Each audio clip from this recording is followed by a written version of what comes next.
Bandel আমবাগানে rail কোয়ার্টারে উচ্ছেদের notice বিতর্ক, বিধায়কের নেতৃত্বে আন্দোলনে তৃণমূল।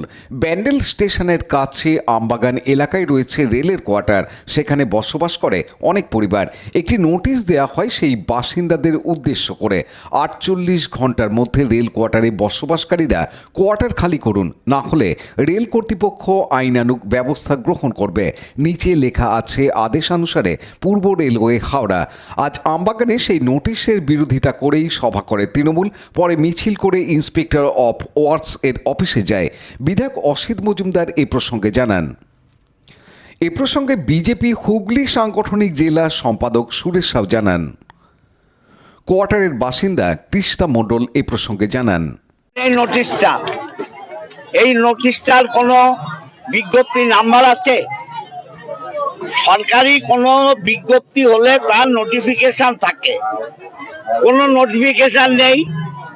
রেলের কোন আধিকারিক দিলেন তার সই নেই, স্ট্যাম্প নেই। তাহলে কি আমরা ধরে নেব আরপিএ পয়সা খাওয়ার জন্য, মানুষকে বিরক্ত করার জন্য এটা করলো? বা রেলের কোনো কর্মকর্তা তার পকেট ভারী করার জন্য এই নোটিশটা ইস্যু করলো? এটা তো কোনো ক্লাবে এরকম হয় না, একটা দুর্গাপুজো কমিটিতেও এমন হয় না। আজকে শরৎচন্দ্রী পুজোর কমিটিতেও এরকম নোটিশ হয় না। আর দেখুন, গতকাল এই নোটিশটা জানার পর আমাদের ব্যান্ডেল অঞ্চলের প্রেসিডেন্ট রেলকে জানাতে গিয়েছিল, তারা এই চিঠিটা পর্যন্ত নেয়ার সাহস দেখালো না। অতএব বাংলায় এই রেলের অফিসগুলো, বাংলা সরকারের সিদ্ধান্ত যে আমরা যা উন্নয়ন করব, উন্নয়নের বিরুদ্ধে আমরা নই। উন্নয়ন করতে গেলে যে মানুষগুলো ব্যবসা করে, বাড়ি করে আছে, তাদেরকে পুনর্বাসন দিতে হবে।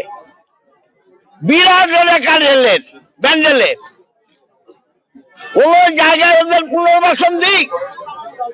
50 বছর, 60 বছর, 70 বছর আছে, এটা যাবে কোথায়?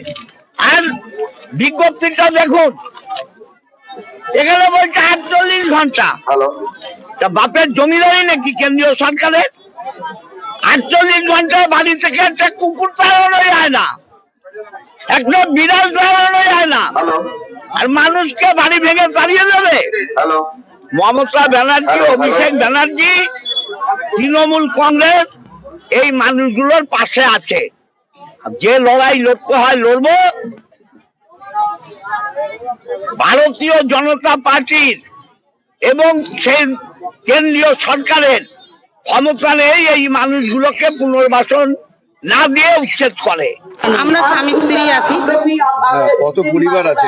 অনেক পরিবার, অনেক অনেক সংখ্যায় তাও প্রচুর। 5,000 পরিবার।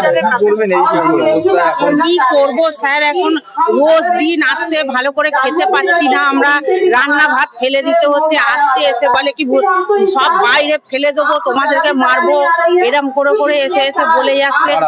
ওই রেলেরই লোক আসছে, সব উঁচু লম্বা লম্বা লোকগুলো আসছে। বিকেল নাই, দুপুর নাই, সন্ধ্যে নাই, সব সময় আসছে। না, হ্যাঁ, রেলেরও পোশাক আসছে, আবার এমনিও আসছে।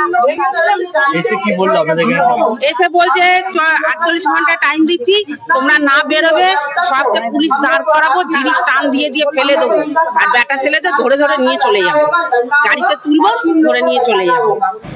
রেলের জায়গা রেল তো নেবেই, রাজ্য সরকারের জায়গা তো আর রেল দখল করতে যায়নি। আজকে যেই জায়গাগুলোয় বিধায়ক গিয়ে বিক্ষোভ দেখাচ্ছে, বিধায়কের বোঝা উচিত যে 140 কোটি মানুষকে নিয়ে ভাবে রেল, রাজ্যে 10.5 কোটি মানুষকে নিয়ে তৃণমূল কিন্তু ভাবে না। যদি ভাবতো আজকে ওই জায়গাটায় গিয়ে বিক্ষোভ দেখাতো না, কারণ নিজেরা যেই সব জায়গাগুলো সরকারের, রাজ্য সরকারের আছে, সেই জায়গাগুলো নিজেদের পার্টি অফিস করে বসে রয়েছে। এতই যখন ওই মানুষগুলোর প্রতি ব্যথা উঠছে, তাহলে আমি বলবো বিধায়ক মশাই, সে নিজেদের পার্টি অফিস থেকে নিজেরা বেরিয়ে গিয়ে সাধারণ মানুষ যারা ওখানে বসতি স্থাপন করেছে তাদেরকে ওই পার্টি অফিসগুলো দিয়ে দিক না।